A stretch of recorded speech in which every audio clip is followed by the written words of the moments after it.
Shalom Bapak Ibu, Saudara-saudari yang terkasih, selamat pagi, salam sehat bagi kita semua.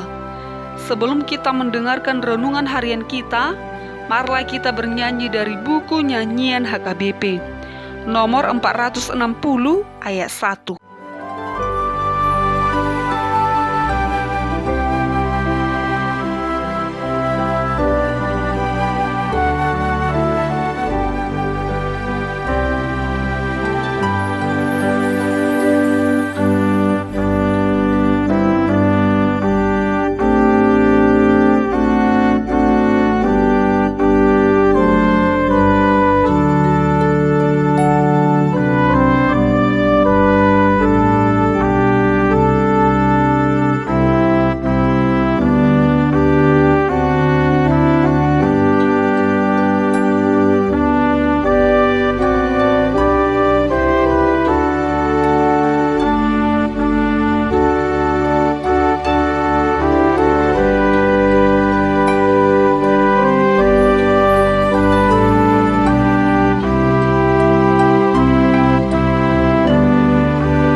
Kita berdoa.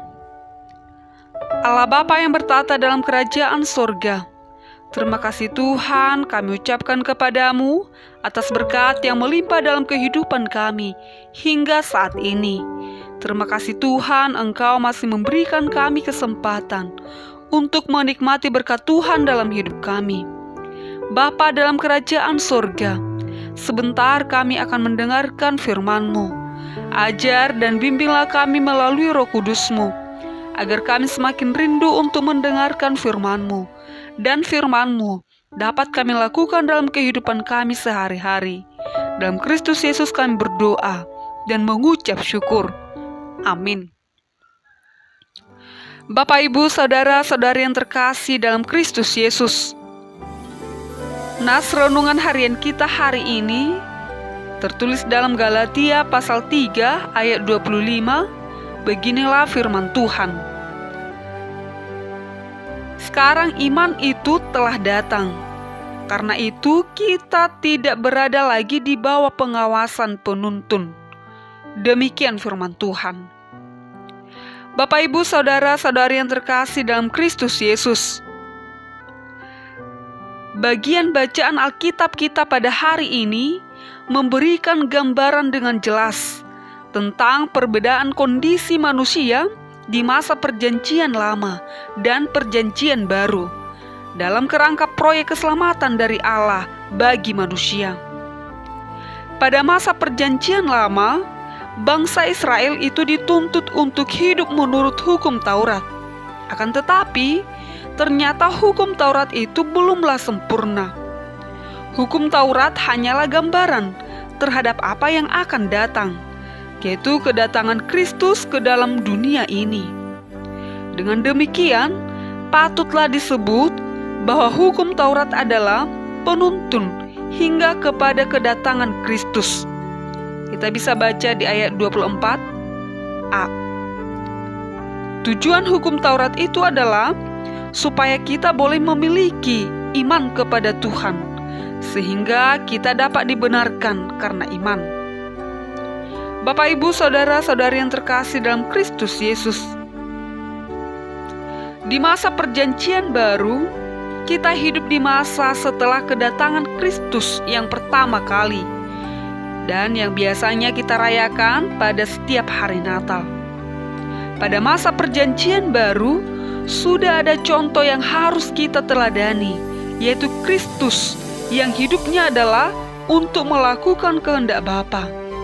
Kita bisa baca di Yohanes pasal 4 ayat 34. Oleh karena itu, bagi kita yang hidup di masa perjanjian baru, iman itu sudah datang.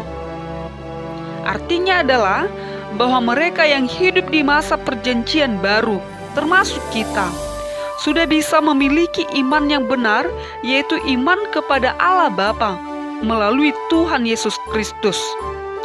Hal ini berbeda dengan bangsa Israel di perjanjian lama, di mana Tuhan Yesus belum menyatakan dirinya secara penuh. Bangsa Israel belum memiliki pemahaman yang penuh terhadap sosok anak Allah yang tunggal ini. Namun kita sudah mengenal Tuhan Yesus dan kehidupannya selama di bumi ini. Oleh karena itu, tentu kita tidak boleh hanya terpaku pada hukum Taurat saja.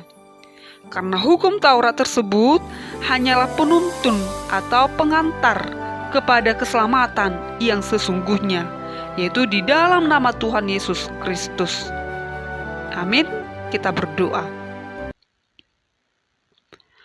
Bapa dalam kerajaan sorga, terima kasih Tuhan atas firman-Mu saat ini, di mana Engkau mengingatkan kami agar selalu setia di hadapan Allah, agar kami senantiasa menerima didikan dari Tuhan. Berikan kami hikmat dan kebijaksanaan, serta takut akan Tuhan, dan iman yang teguh. Tuntun kami jemaat-Mu agar selalu memuji memuliakan nama-Mu. Ingatkan kami agar selalu bersuka cita dan mengucap syukur kepadamu. Bapa yang baik, kami berdoa juga buat jemaat-Mu yang berulang tahun pada hari ini, mulai dari anak-anak, dewasa sampai orang tua. Berikan kesehatan, panjang umur, dan murah rezeki.